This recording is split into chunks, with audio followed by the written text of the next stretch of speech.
was popular in Oka. Yes, there was the Glow event that held before that one. So everybody, including SCG president, all them Hallmark, those anti-core people that used that those security for Glow, everybody was like, I was like, see how I go take perform for this event. They say, no, Ebo, you Parrot now. If Glow come Oka, Glow supposed come find you. Which one be say you go the find us? I say I want perform for this event. They say, no worry, you go perform, we go talk. They were calling, everybody. That day of the event, my brother, event starts, event finish. I did not even cross backstage. I not even near VIP. That one, I now went to I was feeling down. I was like, hi, so I not perform for this Glow show. Then fast forward some months later, then I now saw Glow Rock and Roll. So that Glow Rock and Roll, and I now saw Mr. and Miss Glow Rock and Roll. And then my friend, calling my cousin, Slim Joe, already won Glow Rock and Roll Abuja. So he was the one that said, say Glow, they come Oka. And I asked him, the Glow Rock and Roll, the Mr. Glow Rock and Roll pageant, what and what is expected of you? He now said there's the first outing where you come out with your corporate attire, and then there's second outing for talent display. And then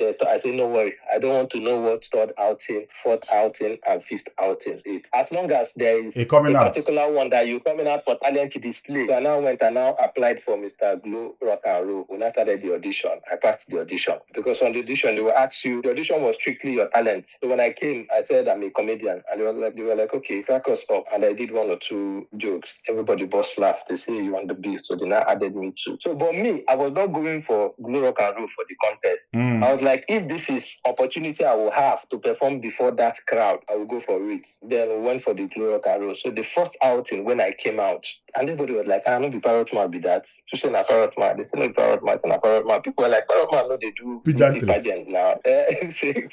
No Parrot man, no, man. Me, I'd never talked to anybody. Then when I now came out for the second outing, which is talent display, I think it was Ketensha and Ketensha and Sinua that were the hosts. Then Basketmouth was the comic character for that day. And then when they now introduced me, I now came out. 3 minutes into my performance, everywhere shut down. So even when they wanted to cut me, I think Basketmouth told Ketensha and Rasinua that they should allow the guy to finish. That was one of my highlight performances. So then Basketmouth now say you're going for my next event. So that was how I now went for Basketmouth, Lord of the Ribs. Yes. Then I was now on the Glow tour. So everybody was like, go Lagos now. Now we don't do Glow tour. But me, I didn't want to go to Lagos because I had my own plans of what I wanted to do in the East. Because I knew that being a comedian, there's money in comedy, but I wanted to own my own company, which is far from being a comedian. I think it was after that I now started my Magiki company. Until today, I'm still grateful that I took that step.